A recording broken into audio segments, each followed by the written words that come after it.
One. Welcome to Midwifery in the Sip, where we highlight birth work in Mississippi. I'm your host, Francine. And this is your host, Adriana. Adriana, what are you sipping on today? I got some nettles today. Some nettles Ooh, and some hibiscus. ooh, fancy, fancy. And I have some bee balm. I got it Ooh. out the garden. I was like, okay, she has some tea. I'm going to have some tea too. Yes, I had to get the hibiscus out of the garden and I had to buy my nettles because they hadn't come in yet. Yes, yes, yes. Shout out to the garden. Yes, come on, herbalism. Exactly. A huge part of traditional birth work. So, what in the world brought us here today? Child, I guess it's called midwifery in Mississippi. Mm-hmm. All right, so just to give a little backstory, how did you get into birth work and midwifery, Francine? Girl, it has been a long road traveled, first of all. So I had my first baby when I was 24. He's 26 now, and I have a 13-year-old as well as a daughter who passed away. And so a couple of years ago, I went to Mexico and I studied with my teacher who's down there, and I also studied with some midwives down there. And it was a really transformative trip, right? Like I was very transformed. It was very emotional. It was a lot of internal work we had to do. But sitting with those midwives really, really changed my perspective on a lot of things. First of all, as we were sitting there and having those conversations and talking about traditional midwifery that is done in indigenous Mexico and Oaxaca, and they were talking about all of the things they do, how they take care of the mothers, how Temescal, the sweat lodge, is involved in the care of the mothers, and even birth, and how the women give birth in the Temescal, and how they have this long period of aftercare and feeding the mother, and massaging the mother, and caring for the baby, and making sure that she's straight. And I'm just like, you know what? I dealt with a lot of severe postpartum with my births, severe postpartum. And as I'm sitting there, I was moved to tears just listening to it and learning from them and learning the methods that are used. I was like, and so I asked a question. I said, wait a minute, with all this care that's given in this community, what is the percentage of postpartum depression? And so the midwife, the elder midwife, responded almost zero. Now, to me, as somebody who is in the United States and who has dealt with, sorry, severe postpartum depression, I was really taken aback by that. I was Wow. really, really taken aback by that because when we talk about infant mortality and when we talk about maternal mortality, and when we talk about mortality, period, in birth work, many times people gloss over the mortality, the deaths that happen after the baby is born. Right, right. And many times we really gloss over the suicide rates of women who, and I'm getting chills just talking about it, who are dealing with postpartum depression. And I really feel like that is a missing link. And as I was doing the work and I was taking more classes, and I came back to the States and I actually went back to Mexico for some more classes. It came to me, this is the work that I'm supposed to be doing. And the story is a little bit longer than that because it involves doing genealogy, which we're going to talk about a little bit later. It involves me getting more in tune, culturally in tune, and it involves me really dealing with my own depression in addition to my postpartum depression. And that's how I got here. And I work with mothers who have experienced infant death and miscarriage, and mothers who are recovering or dealing with trauma after they gave birth, or they're dealing with hospital trauma, they're dealing with home trauma, whatever the case may be. So that is where my work is. And I'm sorry I went around this whole circle to explain how I got here, but that is definitely how I got here. And it's also an ancestral move. I mean, this is passed down through ancestors, but this is where I am right now. Yeah, it's beautiful though. I mean, regardless of how we got here, it's beautiful. It's a beautiful journey because it's a part of your journey to come into this space and be able to open yourself up and using your own experience to help other moms. And that's beautiful. Thank you. You, Thank you. you you've What turned, about you? man, it mine is more just where the family kind of tells you, hey, you have to go to school and you have to do this and this and this. And I Mm, was always the kid to do everything mom, dad, grandmama, all of them say do. You know, I went to school and got into medical school and quickly realized ethics and me with Western medicine were mm, totally not going to work. um, because I genuinely believe that by now I would have lost my medical license if I stuck with it. And I rebelled against the family. I Instead of just staying with medical school and finishing, I rebelled. I got a master's degree and continuously just helped friends who did have babies, you know, being their support person. Um, and then working in the ER when I moved back to Mississippi, that was the highlight that really steered me more into birth work. Working there and seeing Black and Indigenous and different moms of different um, financial backgrounds just disadvantaged all around. The way some of the staff used to speak to them, the way some of the doctors just dismissed their pain. And what led me into it, I was 7 months pregnant and a mom come in. She was pregnant with twins. She was about 28 weeks and she was in a lot of pain. And I told her, look, just have a seat. I'm going to go and get the nursing staff so that we can get, you know, labor and delivery down to see you. And she was like, okay, kept checking on her, kept checking on her. She said she had to go to the bathroom. I said, okay. Went back and told the nursing staff, hey, is the labor and delivery coming? And they're like, oh, we called. They'll come when they come. Unfortunately, she lost one of her twins in the bathroom. mm, mm, And I almost got fired because I cursed that staff out that night because they moved with no urgency. I had to run back there and say, hey, she's doing a lot of screaming in here. She sounds like she's in a lot of pain and she's in the bathroom. And for some reason, my saying she's in the bathroom triggered them and they snapped at me saying, well, why would you even let her go to the bathroom? Excuse me. She was supposed to be with the labor and delivery at this moment. mm, So from then on, I have made it my mission here in Southwest Mississippi to advocate for moms of color, poor moms, indigenous moms, Latin and Hispanic moms, all the mamas down here, all of them. If they're not being heard, I'm going to make sure that they are heard and educating them.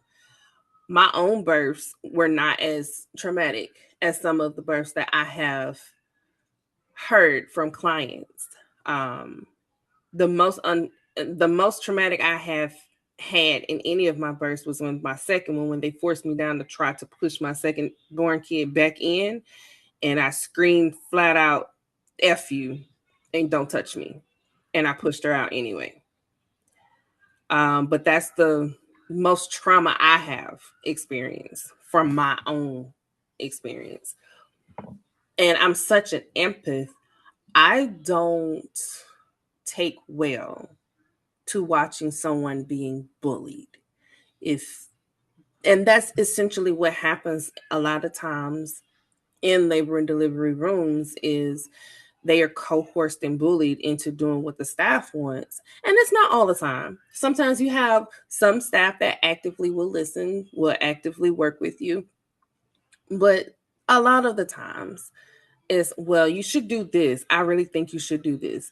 No, it's not what you think. It's what does she want and what is she comfortable for doing. And I help those mamas here advocate for that because you're not going to bully them into your schedule. You're going to do your job and help these mothers have safe, competent care. It's that simple. And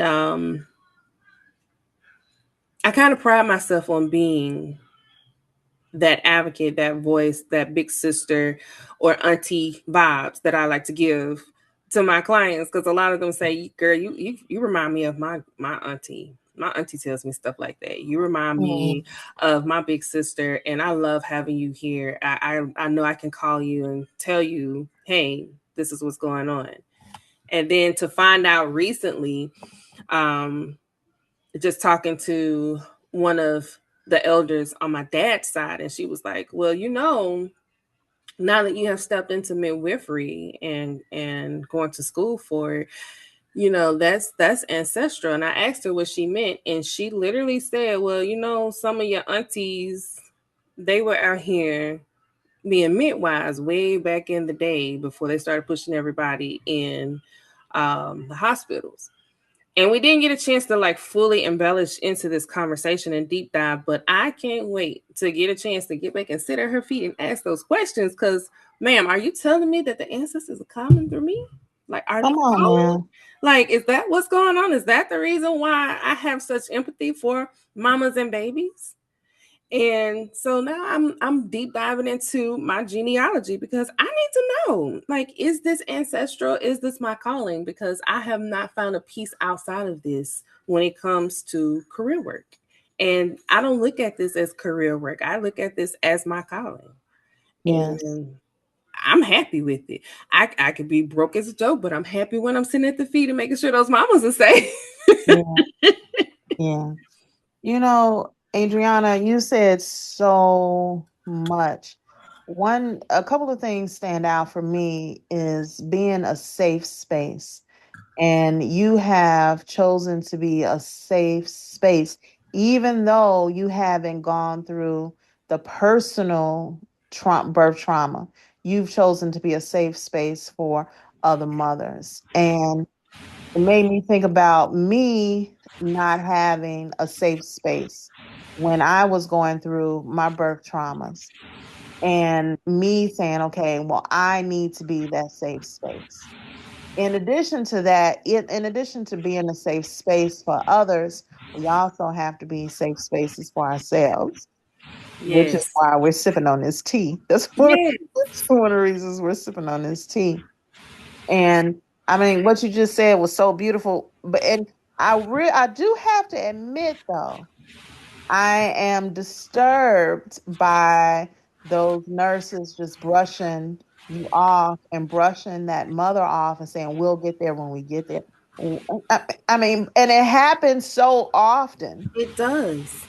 It That does. has become the norm. It happens so often, and that's why we're here. Yes, yes. I even had a client recently have a nurse refuse her support persons, and she was pregnant with twins. Go figure. Mm, mm, So yeah, definitely making sure that they have that safe space. That's priority, and that's something I have to work on for myself is being my own safe space because I hold so much space for everyone else. I do have to make sure that I do that for myself, making sure that am able to pour from a full cup. yeah. And as women, a lot of the times we don't even realize. that we need to make sure that we are fulfilled as well, because we are pouring as mothers, as wives, as sisters, as daughters, as entrepreneurs, or even as employees. We are pouring so much into everyone else. We have to make sure our cups are full. Yeah. And it makes me think, because I mentioned that one of my teachers is in Mexico, and I asked him, what do you do for yourself? Because you're doing all of this healing work. And he looks so young. He's in his 80s. And he said, I do Temescal at least 3 times a week. And that's the sweat lodge. 3 times a week. And you can see it because he looks light. He looks so healthy. But it's so important. The lesson that I got from him saying that, you don't have to do that particular thing. But the lesson I got from him saying that is that you have to pour into yourself. I would say for each healing thing that you do, for each birth that you do, for each visit you do, you might want to do 3 to 5 things for yourself. Maybe Right, right, feet, rub your feet, something. right. So that's a good question then. What do you do, like, when you're holding space for your mamas in postpartum? What Mhm. is your after care? What do you do for you? Number one, I sweat. I sweat. I think for me, that's such an important part of my healing journey. Whether I'm doing sweat lodge, or maybe if it's not a sweat lodge that day, maybe I'm just going to the sauna, but I sweat. And when I first started really being serious about sweating, it came to me. I think I did a 60-day sweat where I had to sweat every day for 60 days. And it came to me, I said, I wish I had this when I was dealing with the death of my daughter, or when I was dealing with pregnancy losses. I wish that I knew that I can do this for my healing. Also, I garden. I'm an avid gardener. So if I need to go out into my garden space with my shoes off, that's what I need to do to Dirt is get therapy. focused. Dirt is therapy. Yes, yes, it is. So those are some things that I do, and of course, my teas. I love my teas. What about you? I garden. I like to go outside and just sit in the sun and play in my garden, or just do yoga in the sun in my backyard. I live on a lake, so being close to water, that is my therapy. Mm, Um, so I sit outside and just let the wind touch my skin. That's one. Another one, just to quiet my mind, because I tend to go through scenarios, making sure that I was able to cross all T's, dot all I's, and making sure everyone was safe in every capacity. yeah. Because I'm such an overthinker, to quiet my mind, I read a lot of smutty black romance and Come urban. on now.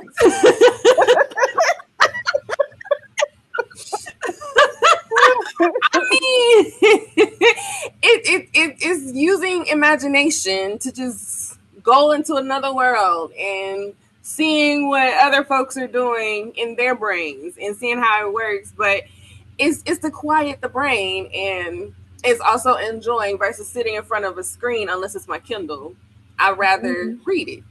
And a lot of the books I tend to read are very funny, but they get it in. So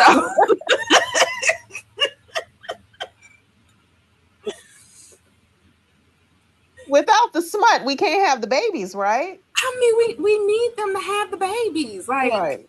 you know, you can't have a midwife without sex. Like, literally. Like, Exactly. Now, Adriana, I do have to ask you a question. Now, this is the first thing that came to my mind. She's like, she lives on the lake in Southwest Mississippi. Now, this might be going off the topic, but I have to ask this before I forget. What's up with the mosquitoes? Like, what do you do? oh, baby, the way I be spraying my yard for mosquitoes, I be out here with the cinnamon. I have citronella plants all throughout the yard. And because we're in the city limits, the city also sprays for mosquitoes here. But I keep mint and citronella out here to make sure that we're not getting ate up when we're outside playing.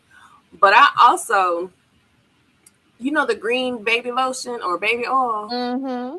that also repels mosquitoes. Okay. So I that's the one is one of the few chemicals I will put on my kids' skin.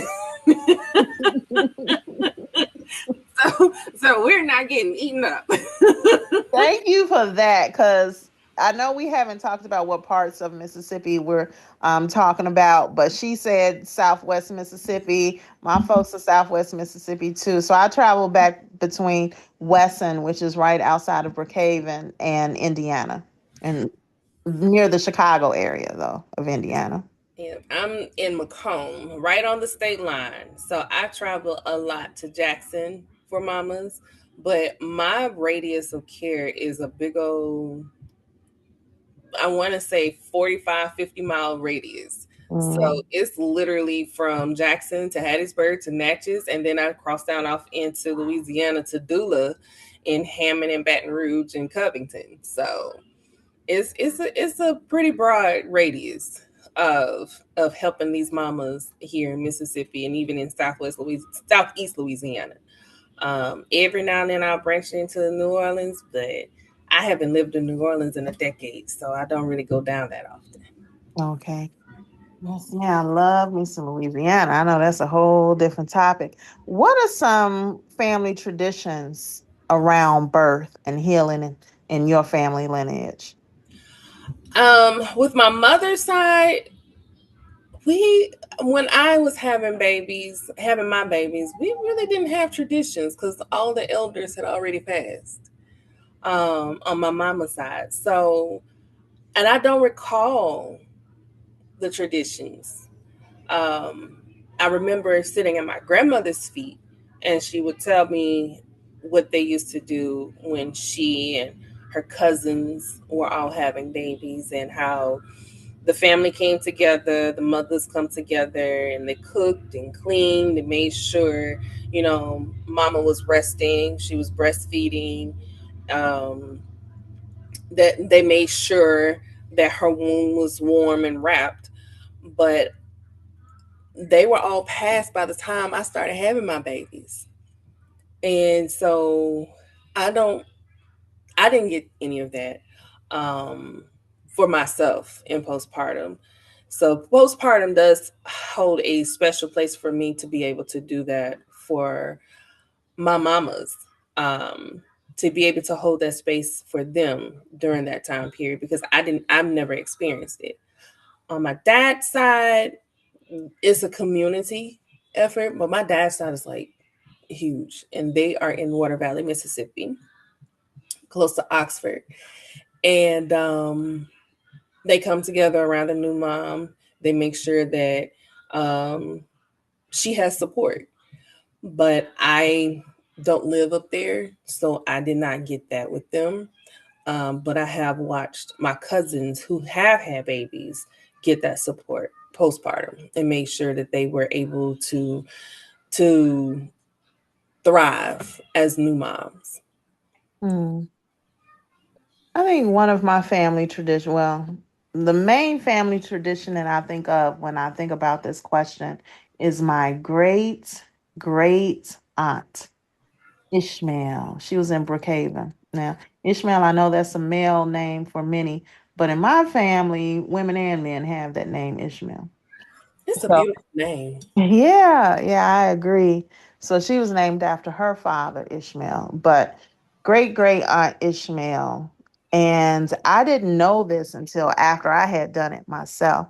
But her tradition, she was born in the late 1800s, and I knew her. She passed away when I was 9, but I really loved visiting my aunt Ishmael. And she planted a pecan tree for each baby she had. So she planted their placenta, and she planted a pecan tree on top. And the last pecan tree just fell maybe 5 years ago on her land. Hmm. And out of that pecan trees, a bunch of other little pecan trees popping up. That's Yeah. It Beautiful. is so beautiful, and I love just going to her land.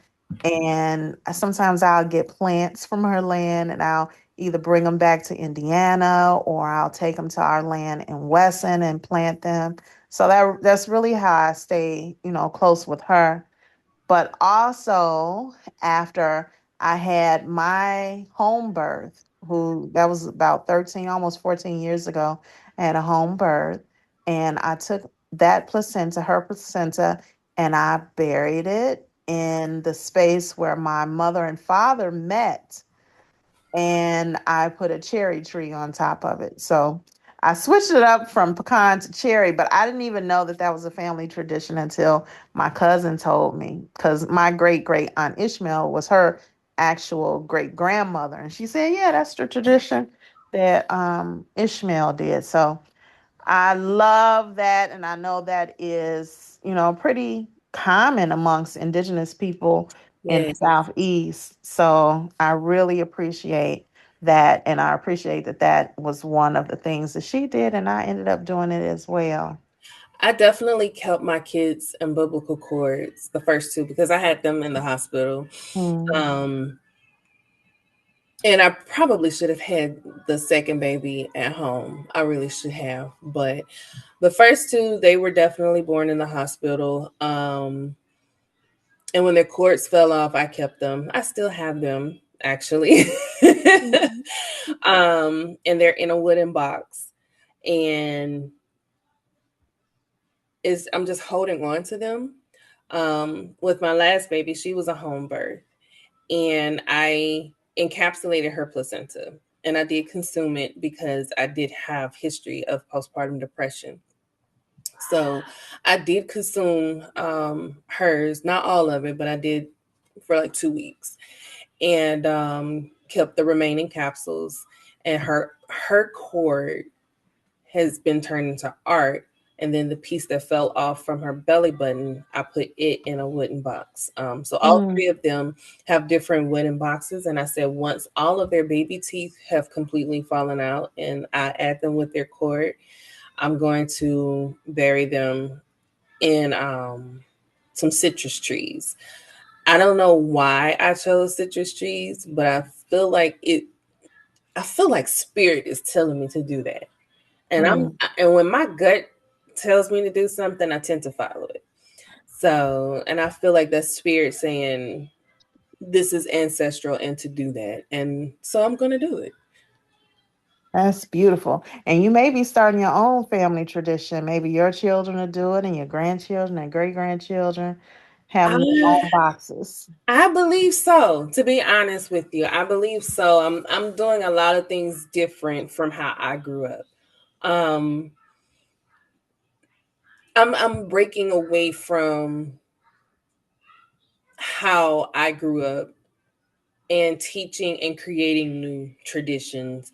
And a lot of it is unorthodox, according to my family, but they also have come to terms and respect it. And that's all I can ask for. Yeah. Adriana, a little while ago, you mentioned the granny midwives. And I know a lot about the granny midwives because they're spoken about a lot. Mm-hmm. Granny midwives of Alabama, midwives of Georgia. The unfortunate thing is that I don't know too much about the granny midwives of Mississippi. Now, a little background for folks. I grew up in Chicago. My parents migrated up to Chicago. My father migrated to Chicago in 1946 when he was a child. My mother migrated up to Chicago in the 60s when she was a young adult. And I spent my time in Brookhaven, Mississippi during the summers. So I was back and forth. I was always a back and forth person.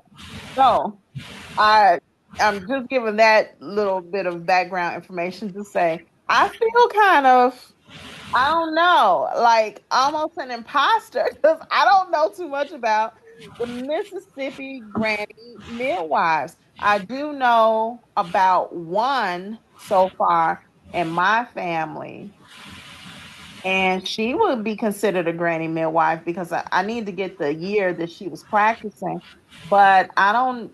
That's the furthest extent of my knowledge. Do you know a lot about the legacy of Southern granny midwives in Mississippi specifically? I- In Mississippi, no.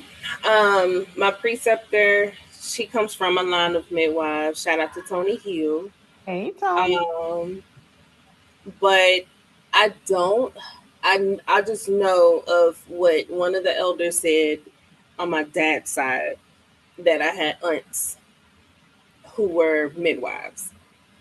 Um, which makes sense because I mean they're in North Mississippi, almost in the Delta, and they migrated from the Delta to where they are now. So it tracks Yeah. that there are grand midwives. I just don't know my full relation to them. And then here, because if you look at the old indigenous map in Mississippi, you can see where we're all living on indigenous land, whether it's Choctaw or Cherokee or whomever. And I know here in Macomb, this is huge Choctaw territory. And I do know that there is some lineage on my mother's side, particularly my grandmother's side, to them. I just don't know the extent of it. And I know my grandmother was trying to tell me a lot of that before she passed. It's just we never got around to it. And she used to tell me all of her childhood stories, and a few did did surround about when she would spend summers in Mississippi and a midwife coming for some of the cousins. But that was she would just say it was a lady that would come and they would deliver the babies in the bedroom and we were told to go outside and play.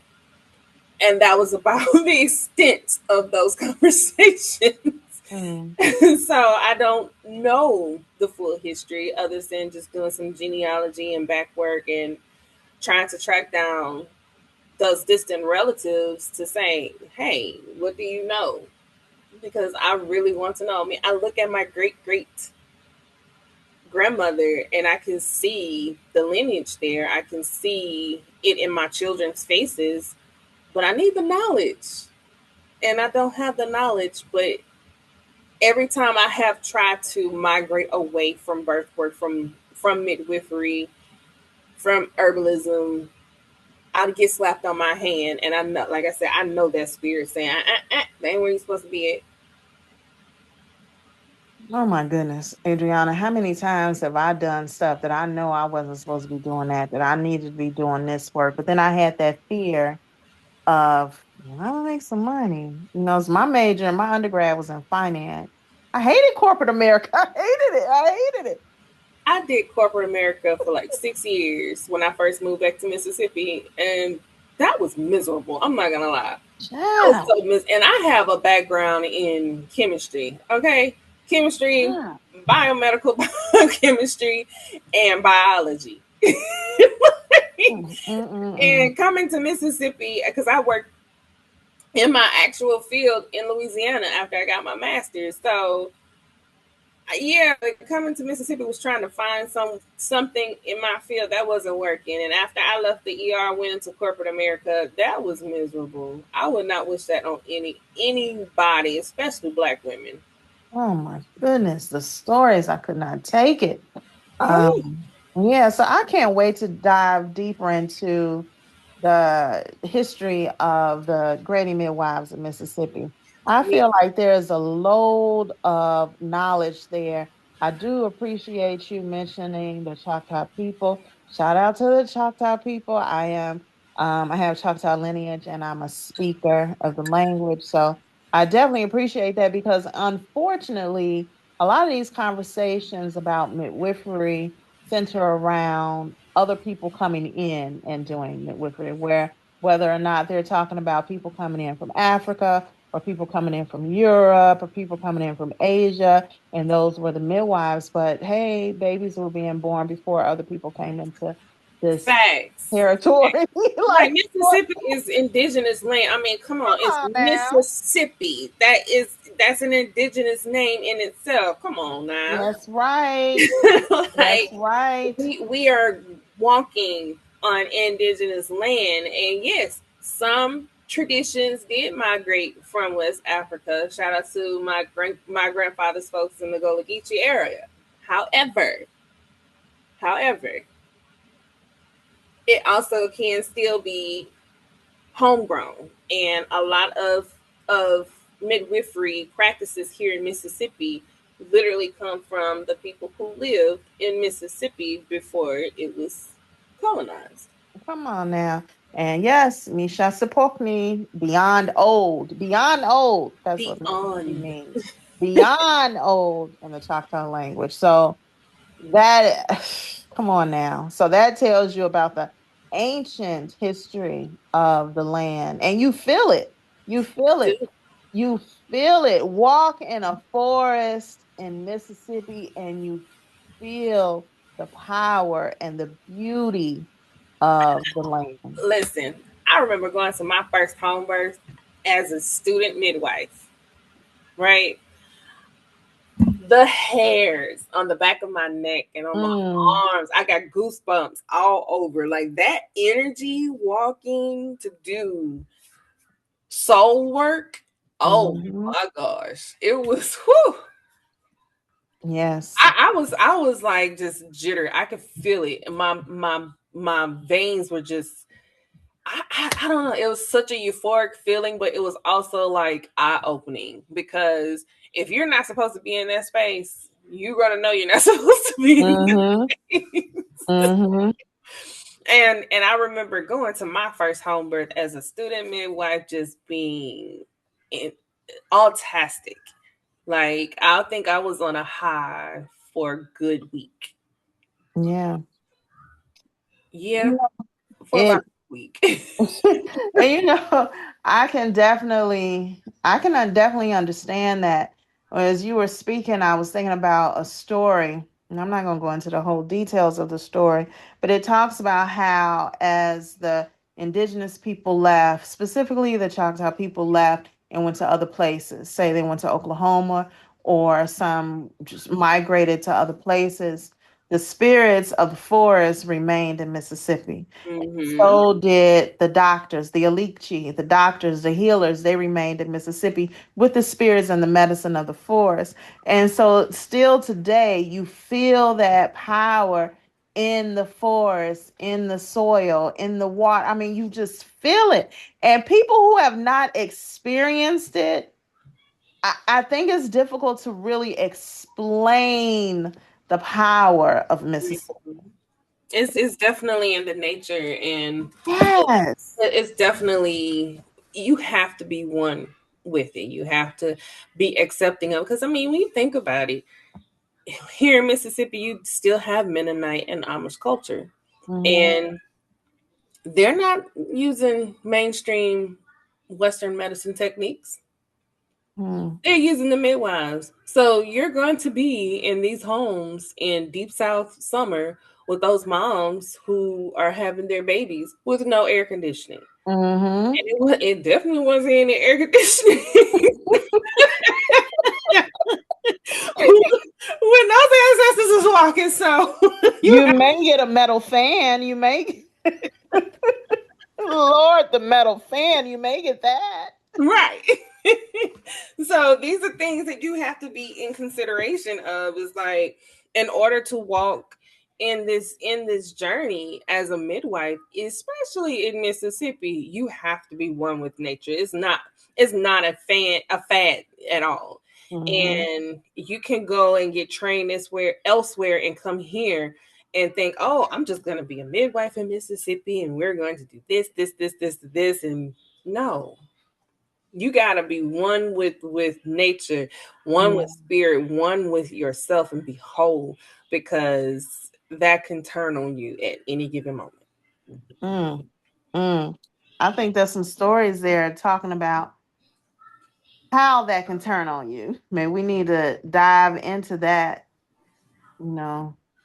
Oh, we definitely can. Yeah. 'Cause I think that's some information that needs to be told. As y'all can see, or as y'all can hear from this podcast, this might not be like any podcast you ever heard before.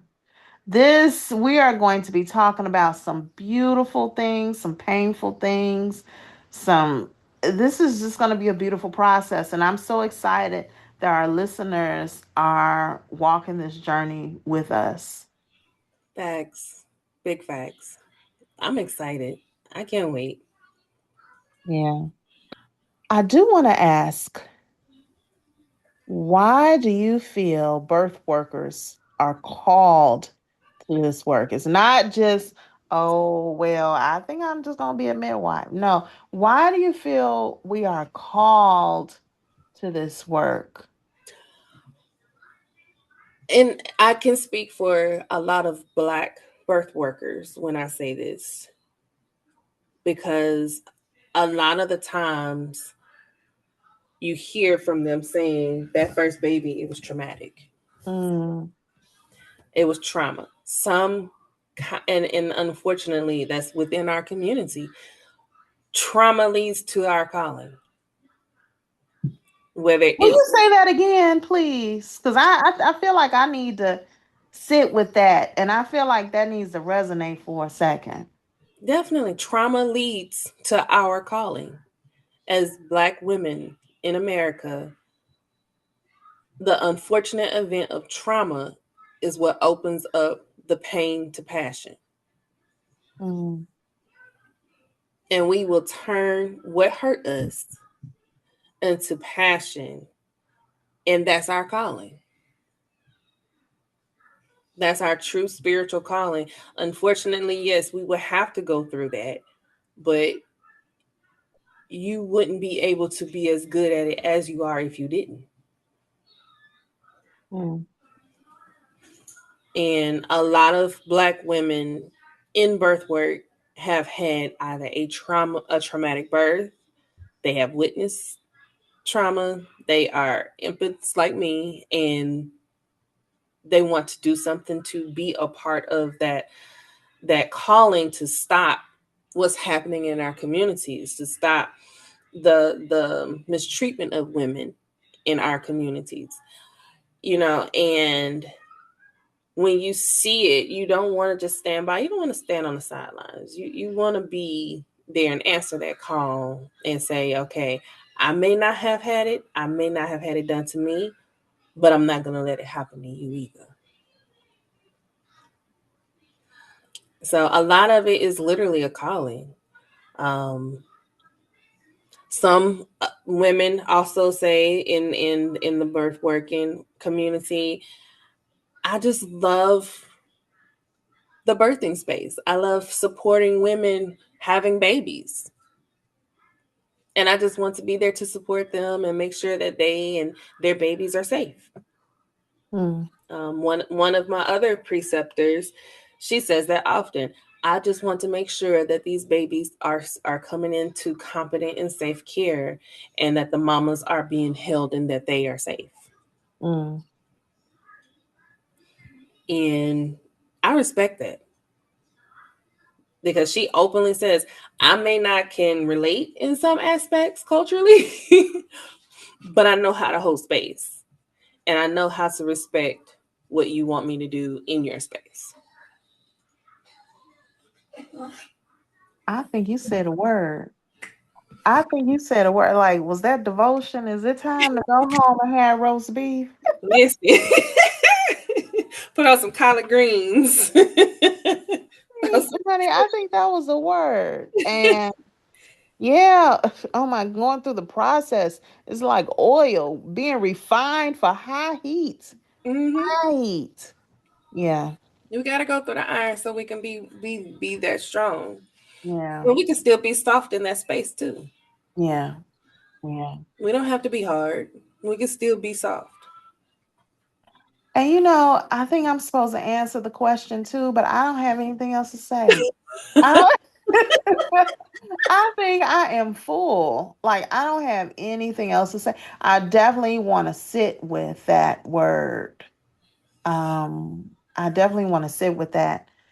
And again, I'm just so happy that people are joining us on this journey. We're going to be talking about politics of birth in Mississippi, what's going on in the political field in Mississippi, and how a lot of things are, people are working, boots on the ground. And But may see some changes in the next couple of years, but we have people that's actually doing the work, and we're going to be highlighting that on our shows as well. most definitely, most definitely. And anyone that's wanting to share their birth stories with us, whether you would like to come and sit with us and we host space and you talk about it, or if you would just like to email us your birth story and we go through it with you and talk about it, you can send us your birth stories at Mississippi in the Sip po- podcast, at gmail.com. Again, that's Mississippi in the Sip podcast at gmail.com. And we would love to host space for anyone who would love to come and talk about their birth stories too. Yes, ma'am. I cannot wait till we talk to y'all later. And since we mentioned Chalk Time, I'm going to say Chapisa La Chaki. Talk to you soon. Peace. Mm.